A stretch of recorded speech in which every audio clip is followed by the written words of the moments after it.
Welcome back to Grow Your Business with the VA Summit. We have Karrie Chariton with us today. Yay. And now we're going to speak about Pinterest, my favorite. I have somebody here who's going to break Pinterest down for us. It's not just for recipes and for your nails, because that's all I use it for. So I'm here to learn. We're all here to learn what Pinterest is going to be, what Pinterest can be used for to maximize your business. So thank you, Karrie, so much for joining me today. Yay, thank you for having me. Yay. So can you tell everybody about yourself and your business? Sure. I have been in business about 3 years. I'm a social media strategist specializing in Pinterest. I've been niching down into Pinterest in the last probably 6 months. I've always used it since I've started my business. But really in the last 6 months, that's been my focus with helping people. Usually I work with women entrepreneurs, and like you said, you know, it's educating, and people, you know, you read on the internet, they know that you can use it for Pinterest, but people can't get their heads around, how do I move from recipes and nails to using this for my business? And so that's what I've been focusing on.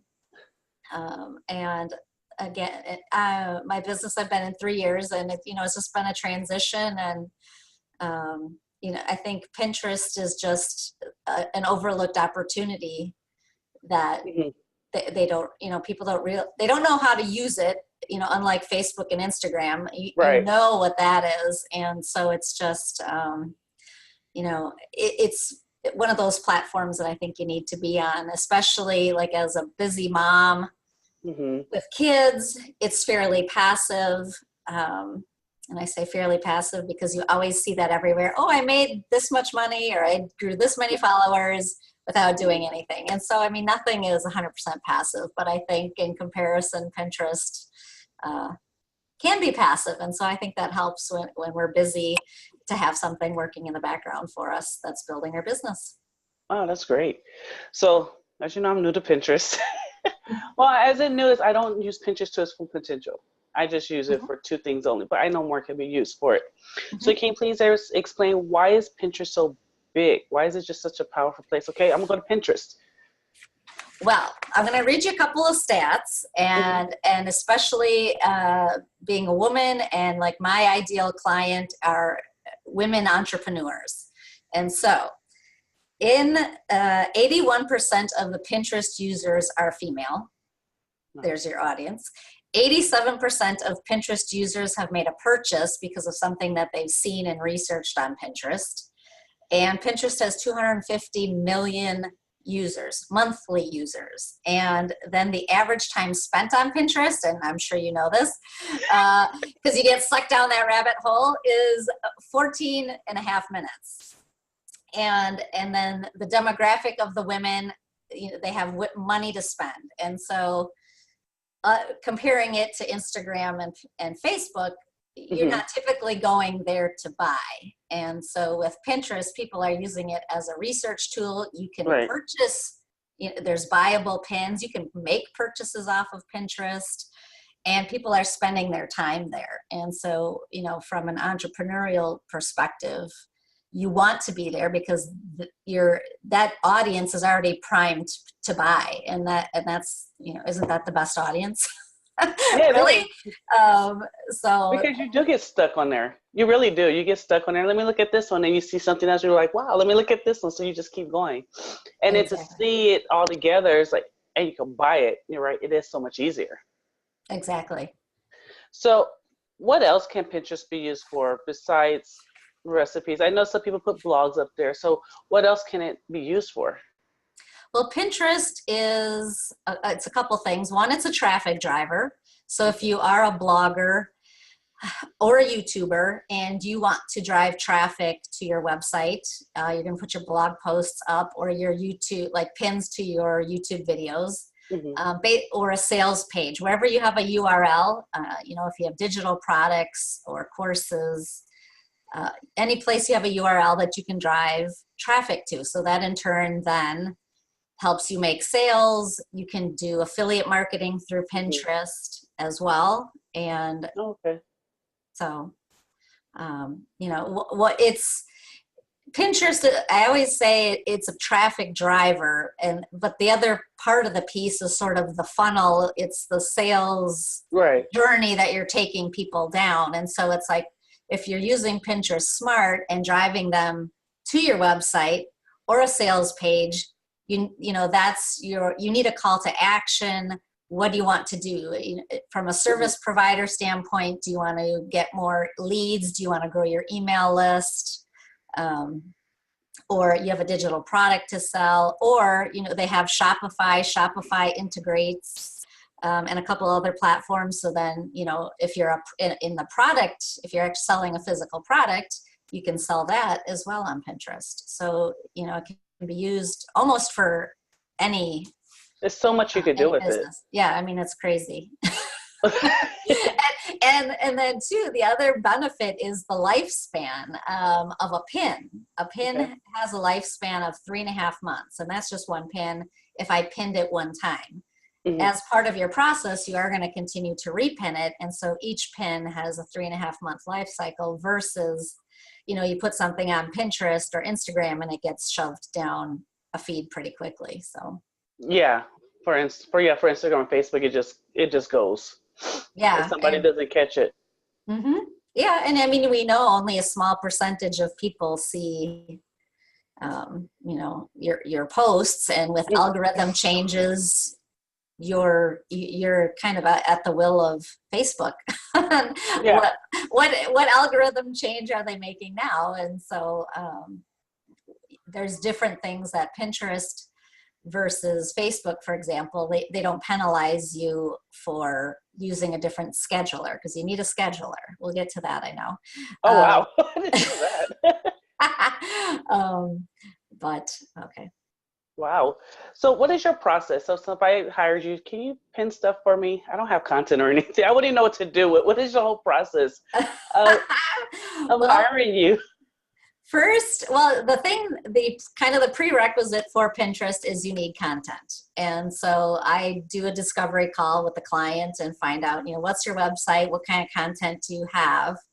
And so sometimes I have clients that have a ton of content that's just not being used on Pinterest. And so I help create pins and graphics, you know, because they, you know, like all the social media platforms, they like their specific size and look and specifications. So I help clients do that. Or if I have, you know, like someone brand new and they're kind of in the beginning stages of business, and it's like, well, I've heard Pinterest is good, but I don't know what to do. And I'm like, well, you know, you need content. So kind of as the guide, I kind of help them, like, okay, do you blog? Do you YouTube? Do you have a podcast?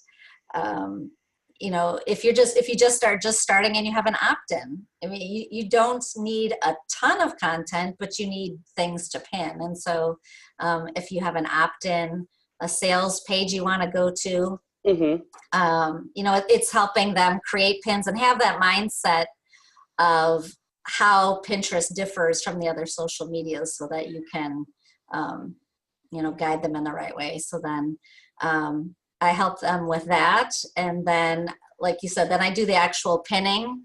I look at their funnel. Do they have a funnel? You know, am I just driving them to your website, but then what happens? And so it's helping put those pieces into place to maximize the drive or the traffic, because through Google Analytics and through Pinterest, you can get the analytics, but you have to look at them and see, you know, what pins are performing well. And do you have an animal running across? My cats. Oh. My cat decided I want to say hi. And she just keeps the camera like this. Oh, is that what she did? Oh my God, she's so cute. Yeah, animals are unpredictable. Yes, they are.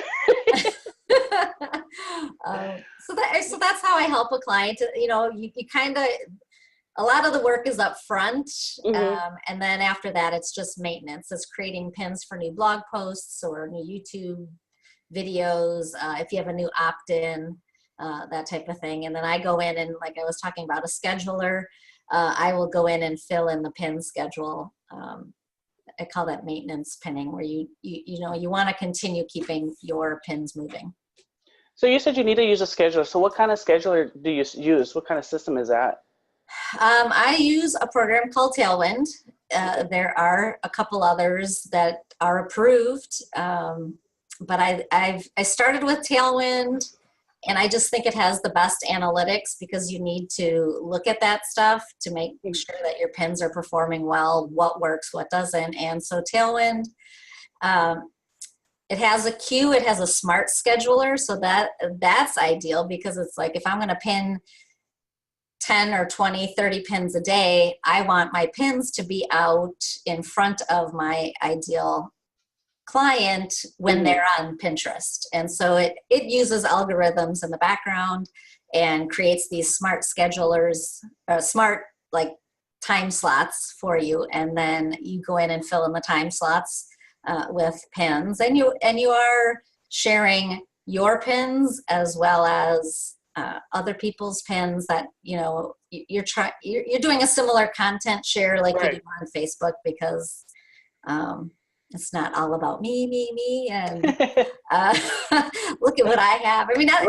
That is a strategy. I mean, if you have a ton of content and you can pin 100% of the time, I mean, that is possible. I'm not saying that it's not, but most of the time you're sharing because you have multiple boards that, if someone comes to your account, it's the way to suck you in. It's like, oh, Yes. well, here, not only does she have this, she's got this, this, and this, and then she's got this board, and, the kind of hold you onto your account as long as possible. And so Tailwind helps with the pinning process as far as I was saying, like semi-passive, because you do have to keep your queue filled. Right. And so that literally takes me an hour a week. You can do it. Oh, okay. You can pin it. You can pin 30 days in advance if you want. I like to do it a week to 2 weeks in advance, and it takes me about an hour a week. So like 5 hours total. I do the pinning, and then like maybe an hour at the end of the month to look at pins, what's performed well, Okay. making new pins, thing like that. So I mean, it happens. You pin it. There's no responding back.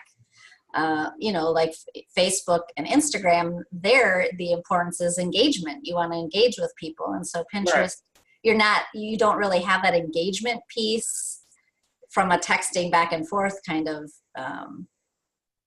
situation. Yeah. So that's originally why I got started, because I'm a homeschooler and a busy mom and running my business, and so it's like you don't always have time to promptly respond to Facebook and Instagram, whereas Pinterest, it's happening regardless of what I Yeah, it's do. there.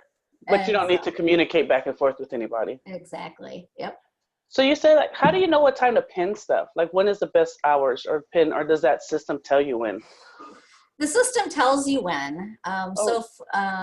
Because like, the majority of the users are still in the U.S. Mm-hmm. I find that it will tell you like certain days of the week. Usually weekends are more popular. Evenings are more popular, probably because we're done with kids stuff and it's like time to do our own thing. And so that's where it comes in. It comes in handy because it's like it could be 12 o'clock midnight and someone's Right. looking at my pins, but I've been asleep for 2 hours. I'm on the East Coast, you're on the West Coast, and Mm. and so that's all algorithm based.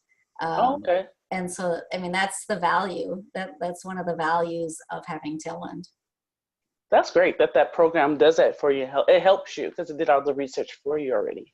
Yeah, it's similar to Facebook when you go into the insights, and it tells you when people are looking, your most popular posts, how many people are viewing, Mm-hmm. when are they viewing, and then it's a very similar process. That's interesting. So to boost traffic, to boost people to look at your pins, what do you do? What's your process to boost the traffic to a pin? Well, there's a couple of things through Pinterest has a lot of articles, and so they tell you like how to make an optimum pin. What do people look for? People usually click on pins that don't have faces and have warm colors, and so and that's just generally, they look at a broad base of pins, but it's a lot of A/B testing of your own products, because also too, keywords and hashtags are important as well, because it is a search engine. So it's, trying to find, like, whatever my subject is, I'm going to find the keywords. And so when someone types in a keyword, then they're going to find my pins. My pins should pop up. And so Pinterest has lots of these helper things to help us. It's just knowing what to do to make your pins be found, as well as then they have promoted pins, which is similar to Facebook ads. And so that's like the next step. If you want to really promote a specific pin, maybe grow your email list or whatever, then you can do a promoted pins campaign. And that will boost a specific pin. But again, it goes back to testing.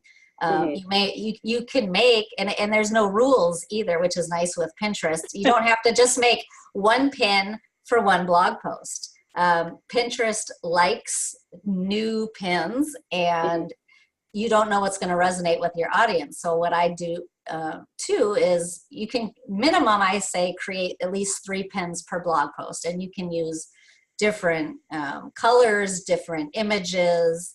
And that's what I meant by going back and looking at your analytics, is you'll see your most popular pins. It could be either it has a certain look, it's a certain topic. Like if you blog about 3 or 4 different things, well, are your highest pins consistently about one topic?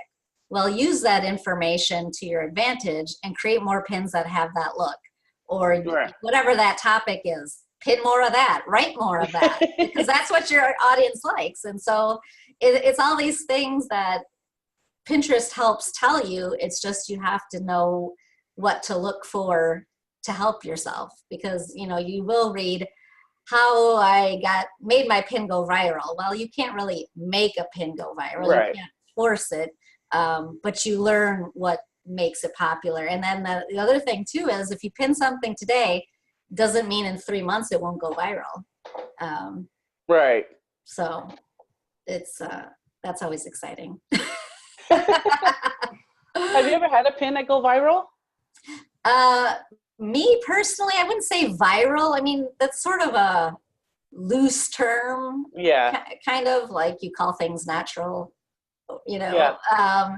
So, but I mean, I've had some really high performing pins. I've had clients that have had really high performing pins that are just consistent. So, I mean, I don't know that, viral, I wouldn't say viral, but, pretty high performing pins, absolutely. And it's a lot of fun.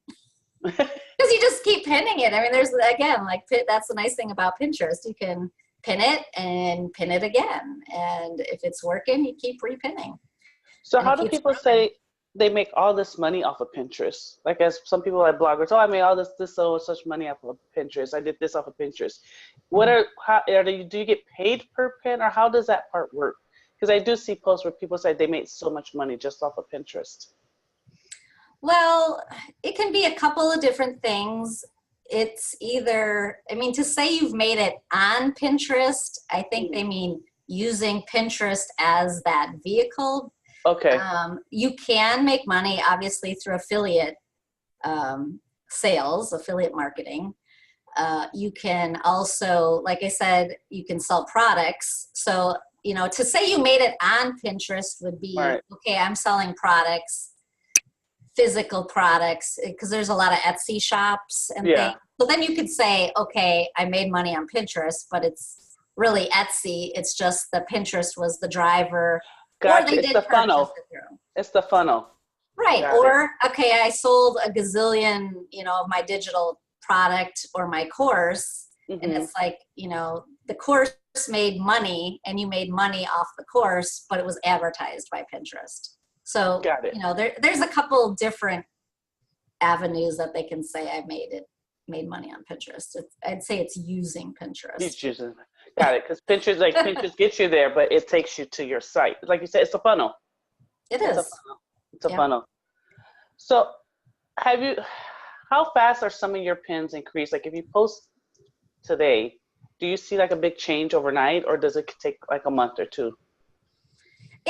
Pinterest is a long game. I mean, you know, I always say like 30 to 60 days at least, because it is algorithm based.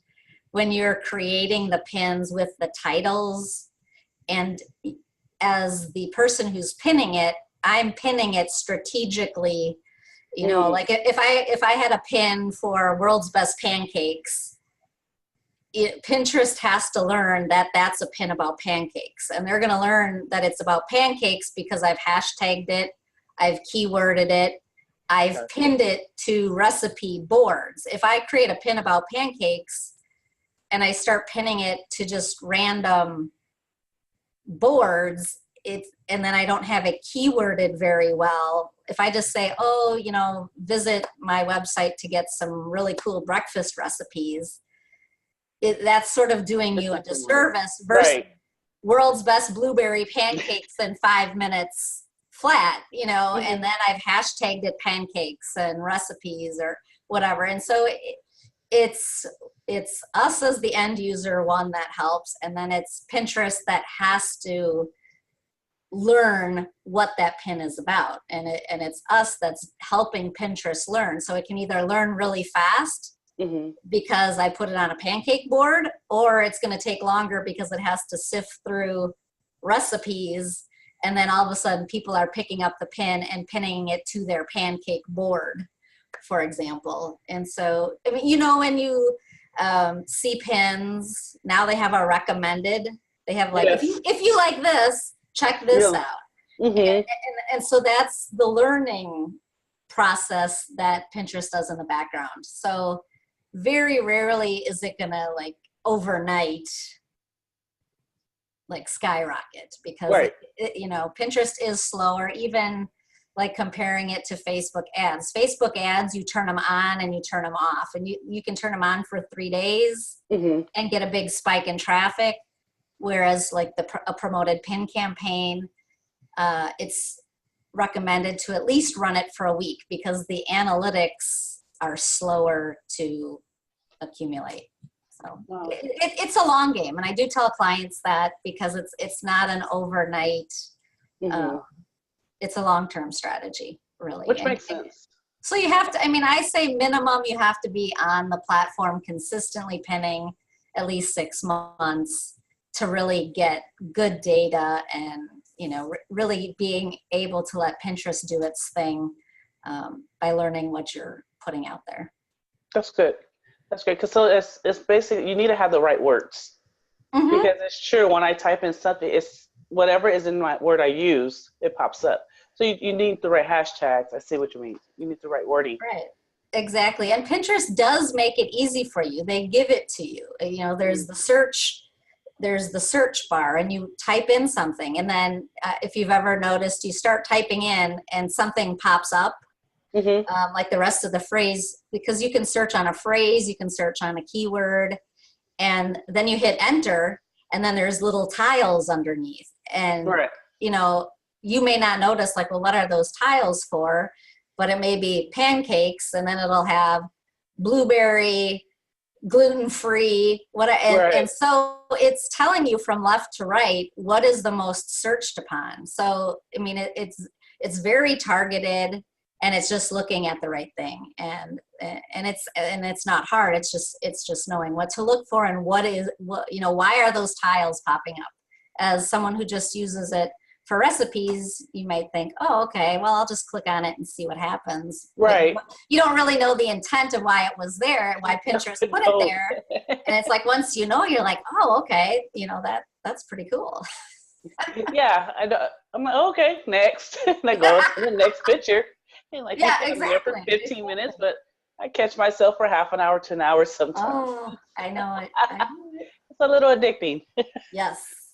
So have you ever had a client that wasn't satisfied with the results? Because you said this is a long game, and a lot of people or business owners, they want things quick. But Pinterest is not quick. It's like you said, it's a long game. Have you ever had a client that wasn't satisfied with the results? I have, and and I didn't like look at like, oh my God, I didn't do my job well, which thankfully, you know, I mean, I feel bad because it's like, of course I want my clients Pinterest to do well and really drive traffic. But I'm only kind of holding one piece of the puzzle. And I mean, I look at myself as the guide, because not only am I pinning for you, but I'm also telling you like, well, are you looking in your Google Analytics? You know, because a lot of my clients are bloggers, and so it's like, are you looking to see what performs well? And so kind of how I mentioned the funnel, it's like if I am driving traffic to your sales page, but maybe your sales page isn't optimized, it's like, well, I'm using Pinterest to grow my email list and my email list isn't growing. Well, Pinterest is one piece of the puzzle. And so, you know, I look at it as my job to help kind of, because it's just testing. It's like, okay, is it Pinterest? Is it your sales page? You know, you can kind of see where in the funnel things are breaking down. And then two, Pinterest is seasonal. Right. And so, you know, a lot of these things people don't take into consideration, like, you know, summertime, it takes a lull. Well, why? Because all of us women have kids out of school and we're not looking at Pinterest, right? Exactly. And so, I mean, there are, you know, cyclical things. And so, you know, I had one client who wasn't happy and, you know, I'm like, well, I've done everything that I can do. And she's like, right. And you can do all the right things. And, you know, there's algorithm changes there, you know, there's other factors beyond what I can control. And so it's just kind of maybe stepping back and like re-looking at what worked, what didn't. And, you know, and that's all I can do. Yeah, you did your part. Well, yeah, I mean, you know, of course I want, you know, my client to, you know, whatever their intent is, whatever their strategy is. And I mean, and I have, you know, it's like we do look at it and I can kind of adjust strategies and recommend things. And, you know, if they're up for it, great. If they're not, okay. And you're getting, you know, if you look at your Google Analytics and you're also on Facebook and Instagram and, you know, for example, if Instagram is working for you, well, then maybe focus more on Instagram. I mean, you know, you have the right to find the right platform that fits you. Right, wherever your ideal client is. You know, so even though I think Pinterest is good for the majority of businesses, it is, you know, niche specific. So maybe it's not right for your specific niche, or, you know, there's just more users that are currently seeing Instagram right now. So that's true. So in conclusion, with everybody, can you just explain what hiring a Pinterest manager would do for you? Because if that's the direction you want to go, just to explain everybody what a Pinterest manager could do for you and then what's needed. Because like for me, I really don't have content. So I know Pinterest would not help me right now. I know because I don't have a lot of content, but you said, you know, content is needed. So to everybody, how should they know when to go to Pinterest? When is it good for them? Well, I mean, the thing with, let me answer the content question first, and then I'll go to the Pinterest manager. With content, the good thing is you don't need a ton of content because like I said, sort of the way around that is like if you have an opt-in, for example, that you want to start advertising, create 10 different pins. That's your content. All of a sudden your one opt-in has 10 different pins going, and then you keep repinning that. And so I think, I mean, if you have the time as the business owner to do that for yourself initially, because of course everyone has a different budget, but you know, as a Pinterest manager, I can help with that, but it gets harder to pin when you don't have a lot of content. But if you have the budget where someone can create that for you and say, okay, well, let's say I'm not creative at all. It's like, well, I can think of 2 pins. Well, then hire a manager to help you create 8 more. And so Pinterest managers can help you with just that piece. Like if you need help, because I recommend creating templates that you just reuse continually. So when a new blog post comes up, or, you know, a new YouTube video or whatever, you just go in, and if you have like 10 templates, go in, change the colors, change the images, the title on it can have, like, if there's different keywords, because Pinterest doesn't only search the pin description, it searches on the words on your pin. So you could play with the titles. Okay. And so do different things like that. So you can do a lot even with a little bit of content. Okay. So I would say you start smaller, like, okay, pin like 10 pins a day, versus if you have a lot of content, you can go up to like 30, 40 pins a day. So I mean, it could be done, you know, because you can, it doesn't necessarily mean you have to have like 10 blog posts. You can have like 3 blog posts, but you have a sales page because you have an opt-in, or you have a little, you know, you have like your first product. So there are things that you can make pins for that isn't a blog post. And so, you know, there are different things that you can make pins for without having a lot of blog posts. And so that's if, I think you can do that if you have, like, let's say Instagram is performing for you well. Concentrate on Instagram, but if you have the time and you know that your audience is on Pinterest because you've researched and seen, you know, other, you know, competitors are on Pinterest, then add that in. And if you have the time, great, and you understand it, great. If not, you know, you can definitely hire a Pinterest manager. I think you definitely need a Pinterest manager as you're on more platforms, because, I mean, especially when you're starting out, you can't be on everything. No. So you're either going to hire it out, or I suggest not doing it. Just put your focus on one platform, because a lot of times starting out, you may or may not have the budget to hire something out right away. So concentrate on one platform, get that one going, get your workflow going, then add another. And so, because Pinterest is a little bit more involved graphics wise, versus, you know, Instagram, you just make one graphic, it could just be a picture and you're done. Whereas, you know, the Pinterest, you know, you may want to do up to like 10 different images. That will take time. And then to answer your question about a Pinterest manager, I see that there's kind of 2 different people that work with Pinterest. There's sort of the Pinterest manager. So you have to kind of do your research on who you're talking to when you talk to them, because there are people who just like literally fill your tailwind. And that's about the extent of it. You have to kind of ask their experience. You know, are they able to look at your analytics and help guide you and help with a game plan? So there is strategy involved that comes, I think, with time on the platform and education. And then, like, I would consider myself more of the advanced Pinterest strategist, where I look at the whole funnel.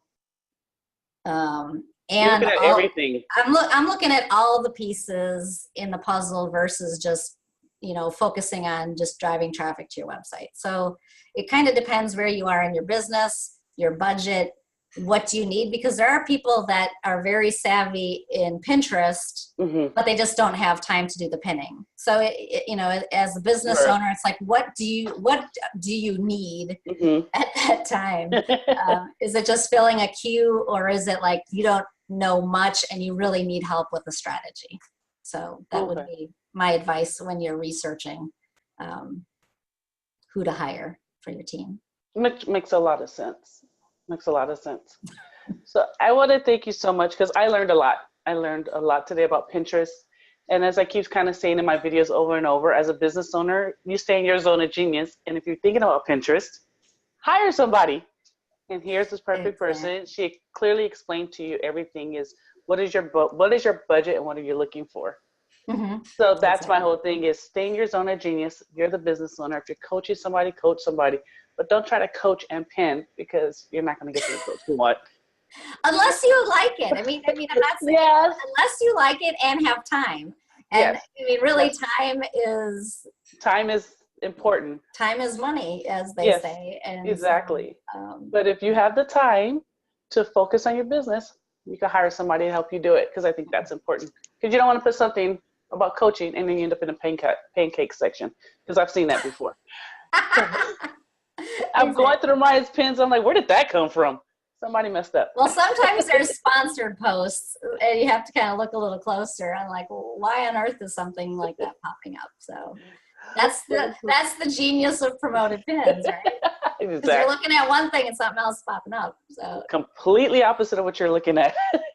but you know, it might be of interest. It'd be like, okay, you meet the demographic, and oh yeah, let me check that out, and then jump down that rabbit hole. Exactly. See, Pinterest is a hole. You get stuck in there. So I want to thank you so much, Karrie, for joining me, agreeing to be a part of the summit. I learned so much today. So much. Wonderful, wonderful. All right. Thank So you. thank you. Bye, everyone. Thanks.